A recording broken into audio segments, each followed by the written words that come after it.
we kind of lets the listener down in this episode because I think in the last episode we said that we are going to talk more about lifting for several episodes and not as much about diet. And here we are back in the diet swamp. But if we have the lifting part of fitness, we have the dieting part of fitness too. And I would say that the dieting part is more complicated than the lifting part. The lifting part... Maybe. There are...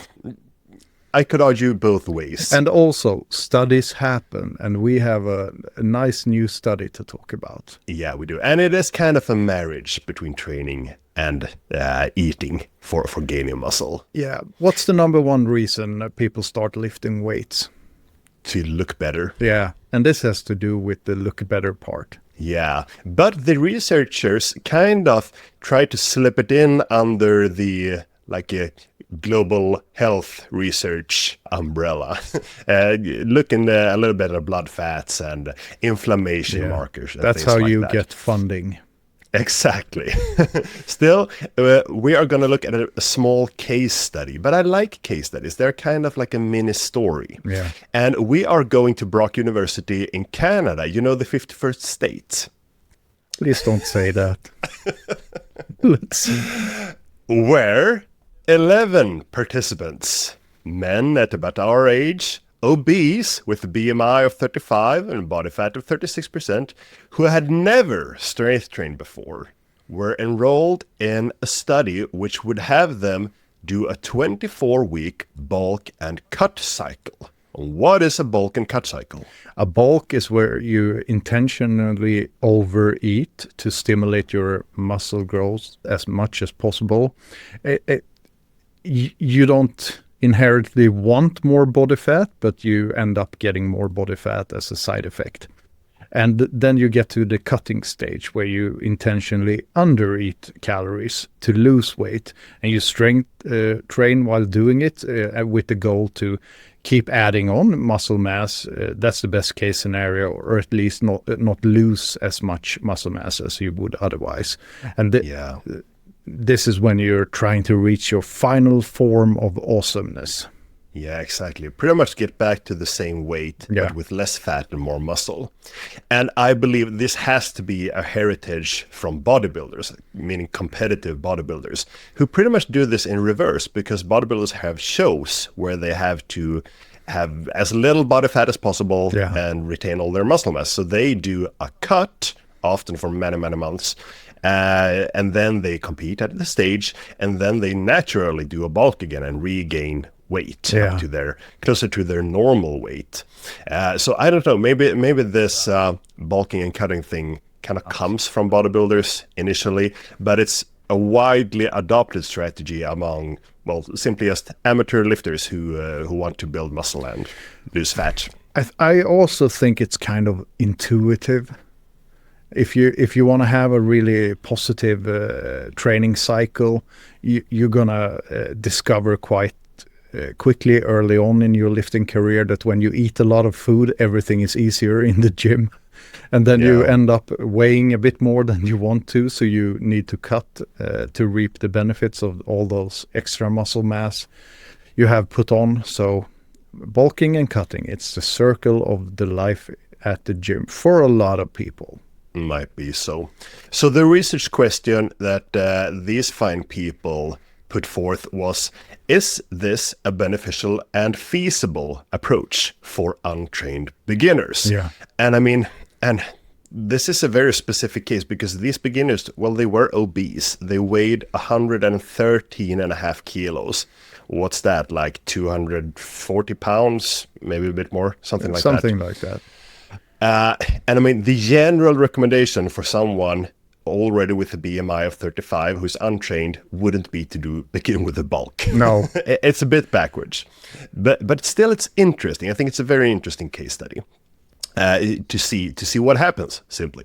So let's look at what happened. 11 participants began the study, doing lots of tested their strength, took blood samples, measured their body composition, so how much fat and how much fat-free mass they had in a bod pod, which is, I think, is a very good method for measurement. And well, they also tested their VO2 max, and they took blood samples to check their blood fats and inflammation markers, so markers for chronic low-grade inflammation. Something that is very good to have acutely if you've been injured or you've been training, but not something you want going on 24/7. Yeah. And well, they did all this testing and then they put them on the program, which was going to be resistance training twice per week. And then first 12 weeks of bulking with a caloric surplus and then 12 weeks of cutting. And they didn't have their food supplied by the researchers, but they kept a food journal for the entire 24 weeks. And that food journal was checked twice weekly. And all the resistance training was supervised by not only a trainer, but also one of the researchers. So fairly well controlled. And if we begin looking at the bulking phase, which was between week 1 to week 12, they aimed for a 15% caloric surplus. And if we just take some raw numbers, the average caloric requirement for a man in today's society is around 2,500 calories per day. And 15% of that is 375. So that would be the surplus they added on top. And it was a fairly standard lifter diet. It was heavier in protein than the general population eat. About 25 to 30% of the calories came from protein, 55 to 60% from carbs, and 15 to 20% from fats. Perfectly fine lifting diet. And the intention was to apply something of an 80-20 rule when it came to whole foods versus, well, junk food, where they were aiming for 80% whole foods and 20% foods of personal choice. So they began with doing the bulking phase for 12 weeks. Do you think we should take those results now, or should we go over the cutting phase? No, let's do the cutting phase too, and then summarize everything at once. Because in week 13, well, they flipped the pancake. And between week 13 to 24, they started to reduce the caloric intake. And they began reducing it by 200 calories per day from their bulking levels. And the goal was that every week they weighed them and they were aiming to lose 0.5 pound of body mass per week, which is a rather slow tempo for losing weight. It's not a lot. The more common goal in a dedicated weight loss phase and in a cutting phase for bodybuilders and lifters is closer to a full pound of body mass. And if you're overweight, you might even aim for 2 pounds per week. Yeah. So this is very gentle navigating. Slow and steady wins the race. Yeah, it does. If they lost that weight, they stayed on the same 200 calorie deficit. If they didn't achieve the weight loss, they reduced the intake by an additional 200 calories. And I like that method. Yeah. That is a very good method. It does, however, require you to track all of your calories, which is a hassle. But it's hard to argue with numbers. And if you really want to make sure you're losing weight in the tempo you want to, counting calories is a very good method. And I would say that pretty much every bodybuilder does so when they have a date in which they need to be at a certain body weight. But the guys in the study, they had help from the researchers. Yeah, they did. Which makes it easier for them. So they trained during this whole time, during the bulking phase and the cutting phase, and they trained following the same program. 2 full body workouts per week, led by a trainer and researcher. And I liked the program because each of the workouts had 3 compound movements and then 2 or 3 accessory movements. And these programs, they kind of mimic how we write many of our programs, because these 3 compound movements, they picked 1 upper body push and 1 upper body pull. And then for the third one, they picked either the squat or the deadlift. That alternated. And also, the upper body push and the upper body pull, they alternated between horizontal, so for instance, a bench press and a barbell row, and a vertical one, so like a shoulder press and a lat pull. Yeah. So just like to see our programming used out in the world. Yeah, it's a great template. It's a very good template, and it's very unique. We invented it. Pretty much, yeah. They're gonna send that money over soon. And a couple of accessory exercises like barbell curls, calf raises. I don't remember exactly which ones.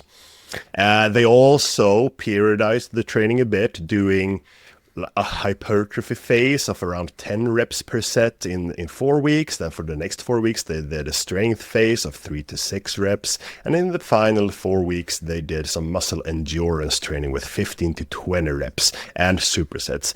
And they repeated those 3 blocks in both of the phases, the bulking phase and the cutting phase. So, I don't know, some nice variety maybe. Probably doesn't matter a whole ton, but I think the variety can be a good thing, just mentally. I was just confused by the order. They started with medium reps, went to low reps, and then to high reps. I would have started with low reps, medium reps, followed by finally high reps. It would have felt more intuitive, but I don't think it mattered that much. They trained under supervision, which we know leads to better results. Yeah. And they trained near or close to near or to failure, and tried to add weight or reps each session. So good training program. Now on to the results. They started at one body weight, bulked up to heavier body weight, and then cut down to actually pretty much exactly the same body weight they started on. It differed like by 100 grams, so that's nothing in this context. And I suppose the main point of interest is the body composition, but let's just look at the strength numbers first. The strength in the squat and deadlift increased by around 40% from week 1 to week 12, so during the bulking phase. And then during the cutting phase, it actually increased by another 10%. Looks like numbers from someone who hasn't done those exercises before. Exactly. The bench numbers are much smaller. During the bulking phase, it increased by 15%, and then during the cutting phase, it increased by another 6%. And I chalk this up to the fact that maybe, they said they hadn't had any experience with resistance training, but maybe they've done push-ups sometime in their life, or maybe they are using their arms in their daily life, so they have a better neuromuscular control over their arms, perhaps, and don't see the same huge gains. But they did get fairly strong in all the exercises. They also tested the VO2 max, and they began at a very low level, 28 milliliters of oxygen per total kilo of body weight per minute, and it increased by like 7 to 8% just from strength training, which is fine, I guess, but it's still a low level. Now, let's get into the body composition. So there's going to be some numbers here. I hope that people will be able to follow along. I'll try to take it slowly. So they began at a body weight of 113.5 kilos. Then they gained 3.5 kilos or 7 pounds during the bulking phase, reaching a body weight of 117 kilos. Then during the cutting phase, they lost pretty much all of that extra body weight and ended up at the place they started. So if we look at the fat-free mass, which is around half of it is muscle mass, then the rest is like your skeleton and tendons and everything in your body that isn't fat. But it's like a proxy for muscle mass. So the fat-free mass during the bulking phase increased by 3 kilos or like 6 pounds, 7 pounds.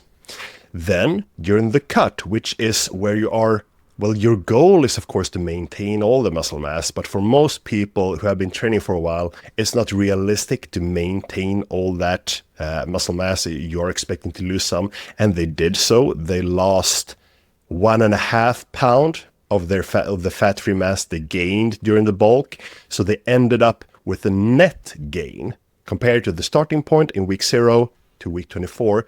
They gained around 5 pounds of fat-free mass, 2.5 kilos. So that's fine results over this type of training period. And for the fat mass, as expected, when they bulked, they did gain some fat, but not very much. They only gained 1.5 pounds of fat, or 600 grams. So that is not a lot over a bulk in which they gain like 3.5 kilos. So fine results there. And then during the cut, they lost, pretty much fat. They lost 5 pounds of fat, or around 2.5 kilos. So all in all, to summarize this, in case you didn't really follow along there, after 12 weeks of bulking and 12 weeks of cutting, they were back to the same initial body weight, but they had 2.5 kilos or 5 pounds more muscle and 2.5 kilos or 5 pounds less body fat. Hurrah! Yeah, that's great. Yeah, a successful recomp. Yeah. What do you mean by recomp, Daniel? Recomposition. So you're changing the composition of your body. You're changing your body composition. Yeah. In this case, gaining muscle and losing fat. And then ending up at like the same point where you started, but with a better body composition. And this is where both you and I wish that they had a control group that stayed on a caloric balance and followed the same training protocol for 24 weeks, sorry. Yeah. Just to see if they had done the exact same body recomposition or even a slightly better body recomposition. Someone not doing the hassle of overeating and then undereating. Yeah. Just eating the same amount of protein in caloric balance and training. Yeah. What kind of results would we have seen? Because my hunch is that they would have gotten the same results. Absolutely. Or maybe even slightly better. We don't know. We don't know. Maybe better. Maybe slightly worse. We don't know. One of the cases for why it might have been better for these beginners is that beginners, in most cases, especially if you're obese, you pretty much don't need a caloric surplus in order to gain muscle really fast. Yeah. You will gain muscle fast anyway. And then during the cut, the caloric deficit, when you're eating less calories than you need, that is going to harm your muscle growth. So you might have subpar results during that phase. So in contrast, that keeping the caloric intake the same all the time might have led to, I don't know, a better outcome. But this is the big question, and no one really knows. This is an ongoing topic of discussion in fitness circles to the nerdiest level. And I suppose one of the reasons it is a topic for discussion is that we don't have any hard data to show us which is better, because it hasn't been tested. So yeah, it's a shame that we weren't able to have a control group and more people in both groups. Of course, it's a small study. It's only a case study, but yeah, the lack of data doesn't keep people from having strong opinions on this, because I know fitness gurus who think it's a massive waste of time to strength train and not be either bulking or cutting, meaning that caloric maintenance is, well, just a waste of time. And I don't share those opinions, but I don't mean to say that I know, because we don't know if maintaining your body weight is better than bulking up and cutting down again, if you want to end up on the same body weight. I mean, I think that people's opinions on this matter is a bit skewed by the world of bodybuilding, where you can build a lot of muscle even if you're an experienced lifter, because you use a lot of drugs, steroids. And then when you're cutting, you continue to use or maybe even increase your drug intake to slow down the muscle breakdown during the cutting phase, which leads you to continuously, year after year, adding more and more muscle mass, even when you're totally ripped. And these are not the results I would expect in real life. No. But in real life, most people don't go down to like 5% body fat either. No. Or shouldn't. No, they don't. If you don't intend to compete, there's no reason. Life is truly gonna suck at 5% body fat. Yeah. You're gonna have no sex drive. The only thing you're gonna think about is food and depression. Yeah, and your mirror image. Yeah, probably something like that. But you always have to take into account that those super ripped fitness influencers are probably not totally natural. Yeah. So my main gripe with the bulk and cut recommendation for a natural lifter who is happy with the general body weight they're at, they just want to have more muscle and less fat at roughly the same body weight. My main gripe is that sure, you will get benefits during the bulk. You will have more energy to train. You will build muscle faster and gain strength faster. But those benefits are offset by the negatives during your cut phase. Why don't just stay the same and don't have to go through the hassle of first adopting a whole host of new habits in order to gain weight, maybe some unhealthy habits requiring you to eat more junk food or whatever. And then when you want to turn that ship around into a cutting phase, not only do you have to go through the challenge of erasing those new bulking habits, but you also need to go further on the other side and adopt some cutting habits, which makes it doubly hard, pretty much. Because that, I mentioned, I'm intentionally gaining a bit of weight right now. And one of the things that bugs me the most about it is that I had established habits to maintain my weight, and I have to undo those habits now. and I know that, okay, sooner or later I'm gonna have to retrain myself, and I'm not looking forward to that. That's also one of the hidden drawbacks of doing continuous bulking cutting cycles is you run the risk of increasing your set point. Now we're getting technical here, but that's another point. Let's say you start out at 80 kilos, like 180 pounds or something, and you want to add more mass. So you bulk up to 85, and you hopefully add a kilo or two of muscle mass, then you bulk down to, let's say, 81. Cut down to 81 kilos. And the next time you bulk up to 86 or 87. And the next time you bulk up to 90. And the set point is what your body gets used to, where it naturally wants to be when you don't control your calories. So if you've been fat, you already know this, that when you go on a diet and you lose a lot of weight, it's real easy to regain all that weight if you don't continuously control your calories, because your body tells you that, I was perfectly comfortable at 120 kilos. Please take me back to 120 kilos. I loved being at 120 kilos. I haven't been following this this field that closely, so I don't know how established it is, but I believe it's the case that when you are gaining more body fat, your fat cells can only hold a certain amount of fat. So if you keep overeating, then you are gonna create more fat cells, new fat cells, and you fill them up as you keep bulking and gaining body fat. And then when you're cutting down, you will empty the fat cells, but you won't get rid of them completely. Exactly. So you will have more fat cells that are receptive to a caloric surplus, making it easier for you to regain body fat. And they might also excrete hormones, making you more hungry and more prone to overeating again.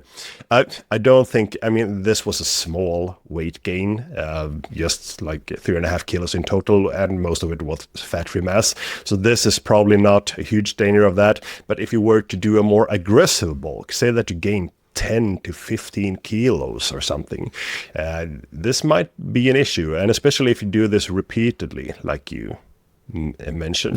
The long-term effects are hard to measure beforehand, but I think they are negative.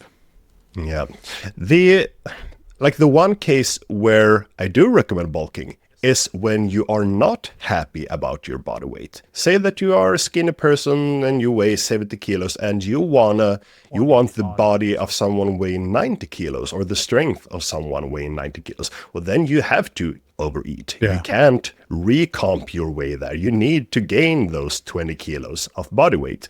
So in that case, you absolutely do have to bulk. And that is like kind of the approach I'm doing now, because I rejoined my powerlifting club, and weighing 105 kilos at my height, I weighed less than many of the shorter powerlifters. So I realized that, okay, if I want to make a little run at becoming more competitive in powerlifting, I need to increase my body weight. I can't be this thin and try to compete with the other lifters, or try to, get good results. So that's why I'm trying to gain a little bit. Still not entirely convinced how far I want to push that, because it's just like when we talked about some while back about increasing your cardio fitness, you have kind of forgotten how good it felt. And now when I'm just like a few kilos in, I'm starting to miss how it felt being a little bit lighter. Like just the hints of having less energy is, it's palpable. I would say this is gonna come off as rude, but you don't have time on your side either. Exactly. That's another thing. You're closing in on 40 and you're going to compete against guys that are 25. Yeah. No, I'm shape. doing it for me. Yeah. So it's more like an observation that, well, before I'm even older, if I want to try and put up some big numbers, well, it's a good idea to start now. You should probably compete in the weight class over 105 kilos if you want to maximize your results. And I don't think I'll go that far. I won't be comfortable at that weight. But hey, who knows? Who knows? It's mostly for me anyway. But yeah, they did check some health markers, but I think the study was underpowered to see something cool from that because they took blood samples.